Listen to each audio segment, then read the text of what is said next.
Hi, welcome back to Full Bloom Block of the Month. Now we're on to block number 4, and we're sure that you've been having a great time making all of the previous blocks and working on some of the small blocks. So today we're going to work on block number 4, and we're also going to talk a little bit more in depth about the small blocks. There seem to be some questions about that, so we're going to go over that again today. All right, let's get started. So you'll need to locate page number 10 in the instruction section of your pattern and block number 4, the large flower, in the pattern pullouts. So all of the fabrics that we use in block number 4 are all new fabrics. They're nothing that you have used previously or received previously from your block of the month program through your shop or your internet shop. So let's take a look at those fabrics now. So this is a good representation of what the colors of this block should be. These are the actual fabrics that we used, but if you're participating in a block of the month program, some of these may have been substituted. As long as you have your centers, and then these will be used for the flower and the highlights and the shadows. This, of course, is the background. If the shop hasn't given you labels on each of your fabrics, you can take the time to do that now. That way you can keep track of when these fabrics will be used again, just by using their color codes and looking at the table that's on page 10 of block number 4 in your pattern, for block number 4 in your pattern. And it's a good way just to keep track of when these fabrics will be used again. Okay, so let's get to tracing out our pattern pieces. So the first step for every flower is to make a tracing. So I've located my large block number 4 pattern, and I traced it out on my tracing paper. So I included all the information so I can line this up later, the numbers, the letters, the dotted lines, the whole flower, all of the pieces. Over here, these represent where it gets cut off by the seam allowance. It's a reference point for me to remember that these petals aren't completed. Okay, so now we're going to set this aside and we're going to trace each shape individually onto the freezer paper. So here I've traced each section of the large flower for its own pattern piece. The dotted lines remind me that that is going to fit behind something else. In this case, these are petals that will go behind the large flower. As a reminder, the large flower pieces are drawn just from the large or thick black line. So the smaller lines are just details that you'll add later. So the large flower is just one big piece tracing along the outside thick black line edge. Everything you need to trace for this flower and for what's required of the small flowers is listed under Trace on page 10 for block number 4. So you'll see here that I had enough space on this piece of freezer paper to fit one of the small single flowers. And then I had to cut another piece of freezer paper to fill the rest of the requirements for this block. Okay, let's get these cut out. I got all my pieces cut out. Here's my pieces for my small flower, and the centers are over here. And here are the petals for the big flower, all done. But before I throw away these scraps, I actually take the time to go through them to be sure that I didn't miss a little petal or a little highlight or shadow. Just because some of those pieces can be pretty small, so I want to make sure I didn't miss anything. I'll also take the time to put these in order for the same reason, just to be sure I didn't miss something that I had traced. So I'll coordinate these. In this case, it's letters and numbers. They're the different highlights and shadows that we have for this one. And then my center. So I'll go through and just make sure that I have all of these pieces and I know exactly that everything has been traced and is ready to go. So again, referring to page 10 for block number 4, going through each fabric and cutting each piece as instructed. So under cutting instructions, it always starts with the background first. So I cut my 17 by 17 inch square. I then cut my 1.5 by 36 inch strip for my pieced inner border later. 6 8.5 by 8.5 inch squares, and 6 4.5 by 4.5 inch squares. So we'll set all that aside, and then continuing on. So the large flower, which is dark orange, the first thing you do is cut a 1.5 by 18 inch strip. So always cut those first so you know that you have enough fabric to get that out of it. And then I positioned the large flower section and one single small flower, one flower bottom, one small center, and one large center. Now this fabric will be used again for block number 8, which I have written down here. And that's just going to be the center of a flower, so this will be big enough or this will be big enough, so that's plenty of space. You will see this fabric again, but this is the first time this gets introduced, so you'll get another full fat quarter of this for future blocks. And then the shading in dark petals. This is going to be used again for 2 more blocks, blocks 6 and 7. So I really tried to squeeze everything over to this side that I could. And this is for the alphabet pieces. So these are some shadowing and the darker petals, some dark petals. And then for this piece, you needed a 1.5 by 18 inch strip. And this is what we're calling highlight.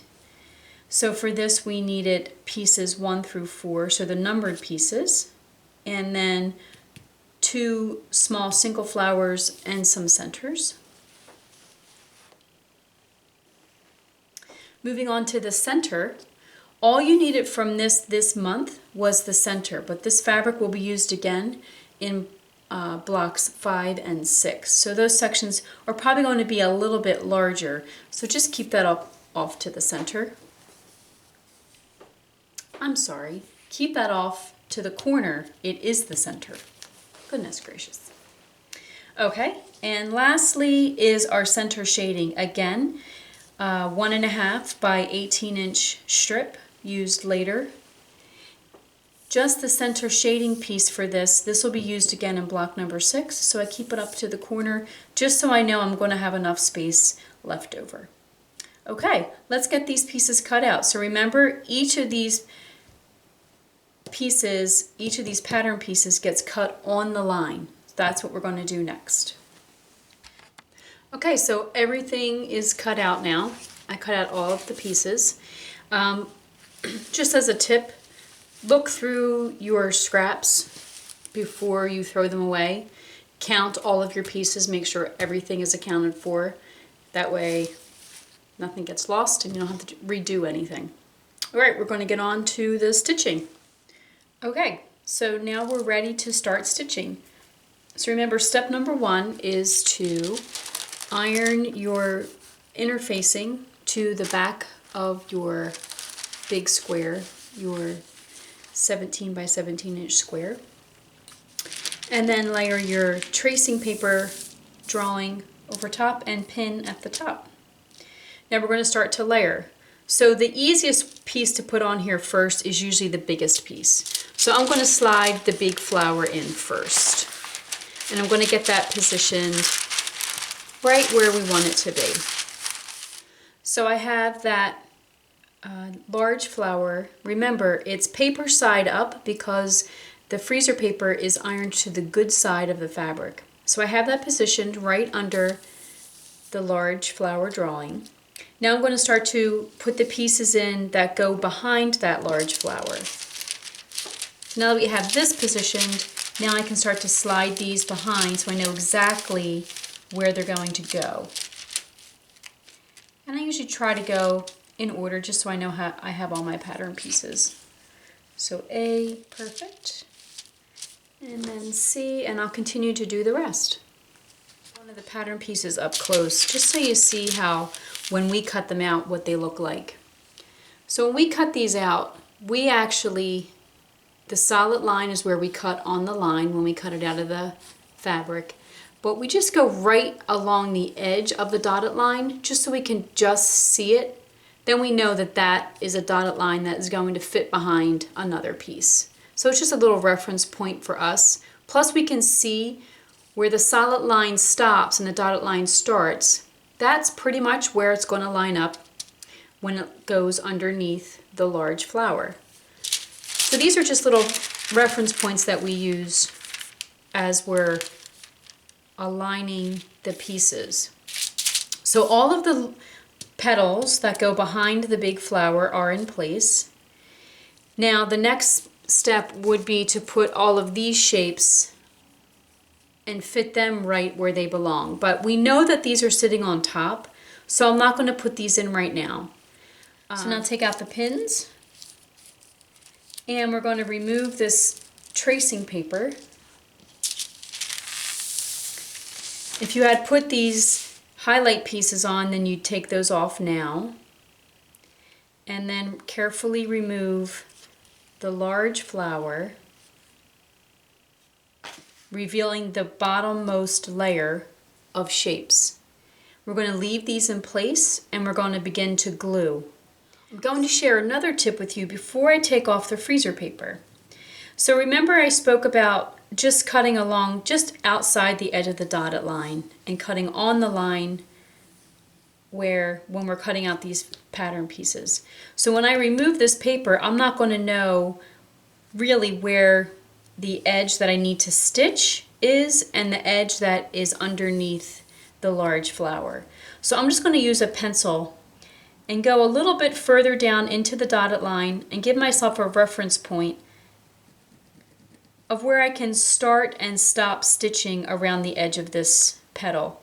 I don't need to do the edge coloring applique down here where it's going to be under something else.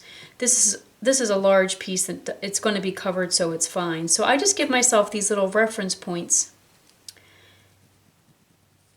a little bit beyond where the dotted line starts, so I can go a little bit behind where the large flower is going to be. And then I'll remove the paper.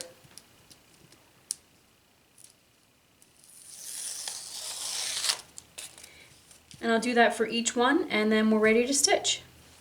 I just wanted to remind you once again that when I say stitch, you're the one that's doing the stitching.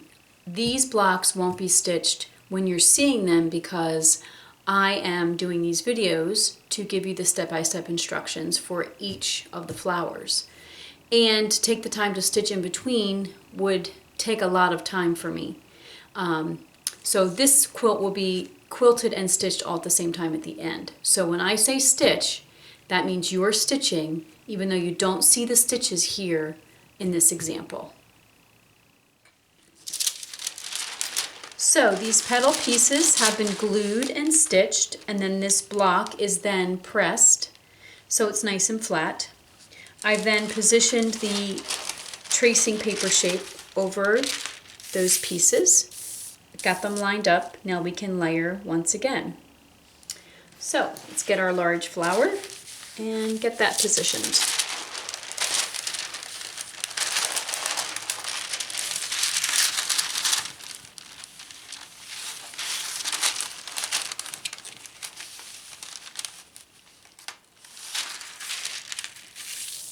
So I have this positioned. Now we're going to take off the freezer paper. We're going to glue the large flower in place, and then we're going to get it stitched. Alright, so we've stitched the large flower, pressed the whole block, layered it with the tracing paper, and then inserted the highlight shapes into the pattern pieces. So I just want to give a little note about when you're adding the highlights. I said when you were doing the petals that you didn't need to stitch down where it's behind. But for these shapes, I actually stitched the whole flower, and just this small section will be overlapped with more stitching from for this fabric. So that doesn't really bother me, so I won't try to figure out exactly where this small section will be covered by this little highlight. I'll actually just stitch around the whole flower, and then the highlights will get covered up and maybe have 2 layers of stitching. Again, we're trying to make it as easy for ourselves as possible, so it's just easier to continuously, or in one continuous stitching motion, just go around the entire outside of the big flower. So now we're going to glue these, and we're going to get them stitched, and then we'll do the center. So we stitched all of the highlight pieces, we pressed the block, layered it with the tracing paper, and now we're going to add the center. We're going to glue, remove the paper, and stitch. Alright, there you have it. There is block number 4.